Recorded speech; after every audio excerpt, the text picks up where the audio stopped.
Oke, di video singkat kali ini saya ingin membahas uh, suatu hal penting dalam bab 4. Oke, siapa di sini yang udah mulai nulis bab 4 skripsi? Pasti teman-teman sudah mendekati garis finish ya, sudah tahu apa yang harus teman-teman tulis ya. Tapi di sini saya ingin mengingatkan saja, mungkin bagi teman-teman ada yang belum tahu apa itu isinya bab 4 ya.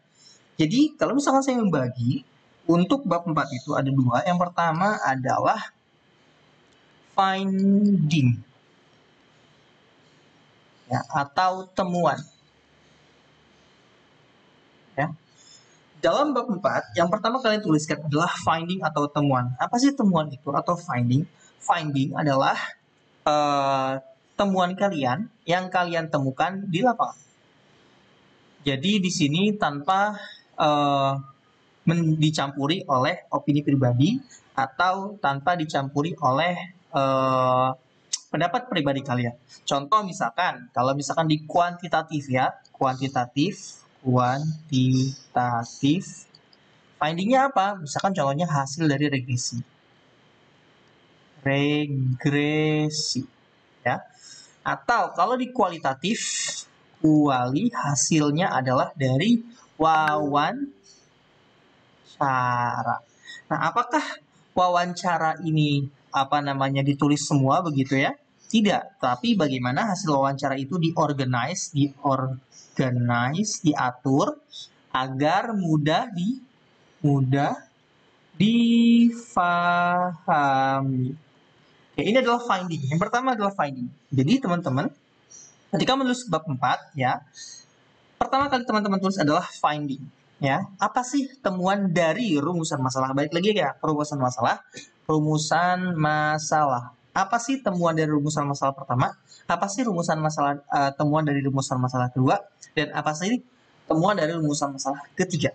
Ya, jadi yang pertama adalah finding. Ya, tadi balik lagi, kalau misalkan kuantitatif contohnya adalah hasil dari regresi. Bagaimana hubungan variabel X1, X2, X3 kepada Y, misalkan begitu. Ya, tapi kalau misalkan hasil dari kualitatif, bagaimana sih hasil wawancara?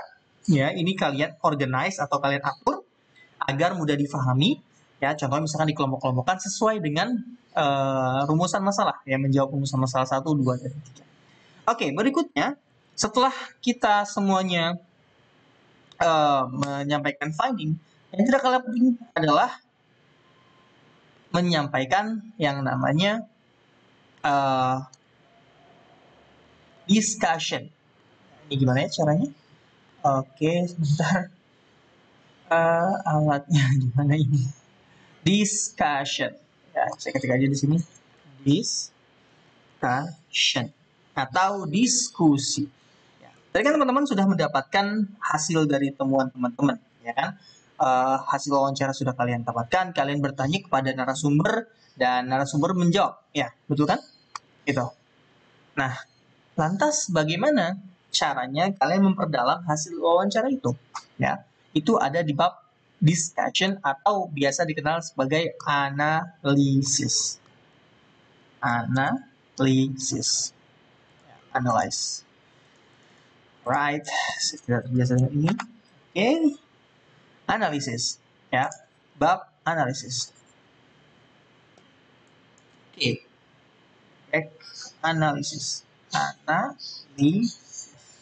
Nah, dalam bab analisis ini, silakan teman-teman komparasikan lagi nih ya dengan satu teori terdahulu, dua penelitian terdahulu ya. Jadi yang ketiga opini pribadi. Jadi setelah teman-teman menemukan finding, kan finding sudah ditemukan, hasil wawancara sudah dapat, regresi sudah dapat. Lalu buat finding itu menjadi bermakna. Apa sih makna dari regresi yang teman-teman dapatkan? Apa sih makna dari X1 signifikan mempengaruhi Y? Apa sih maknanya? Ini makna didapatkan dari mana? Dari sini. Dari teori. Ya, maka dijelaskanlah teorilah yang menjelaskan apa makna signifikansi X1 terhadap Y. Apakah positif, apakah negatif? Apakah sesuai teori ataukah tidak sesuai teori? Ya. Juga bisa dijelaskan makna itu dari penelitian terdahulu. Ya. Kadang penelitian terdahulu menemukan sesuatu yang baru yang berbeda dari teori. Contoh misalkan menurut teori permintaan permintaan uang terhadap spekulasi itu berbanding terbalik. Nah, tetapi ternyata dari penelitian terdahulu ada yang menyatakan bahwa berbanding positif. Nah, ini bagaimana? Begitu. Dan dibandingkan dengan temuan kita, apakah X1 bertemu dengan Y, mempengaruhi Y, apakah positif ataukah negatif? Nah, yang terakhir, teman-teman juga bisa memberikan yang namanya opini pribadi. Ya, setelah teman-teman membandingkan dengan teori, membandingkan dengan penelitian terdahulu, boleh kita sebagai peneliti menyampaikan opini pribadi kita. Menurut kita, hubungan X1 terhadap Y itu seperti apa sih? Ya, itu berdasarkan analisis kita. Oke, jadi ada dua, saya recap. Yang pertama, yang paling penting adalah finding. Ya, ada finding kualitatif, finding kuantitatif, ya, contohnya regresi. Ini wawancara, ya, yang kualitatif. Yang kedua, tidak kalah pentingnya adalah discussion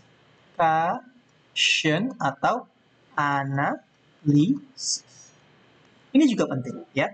Jadi tidak hanya finding saja, tapi kita juga harus mendiskusikan, harus memperdalam lagi apa sih makna dari temuan kita. Oke, stay tune di YouTube ini. Terima kasih. Wassalamualaikum warahmatullahi wabarakatuh.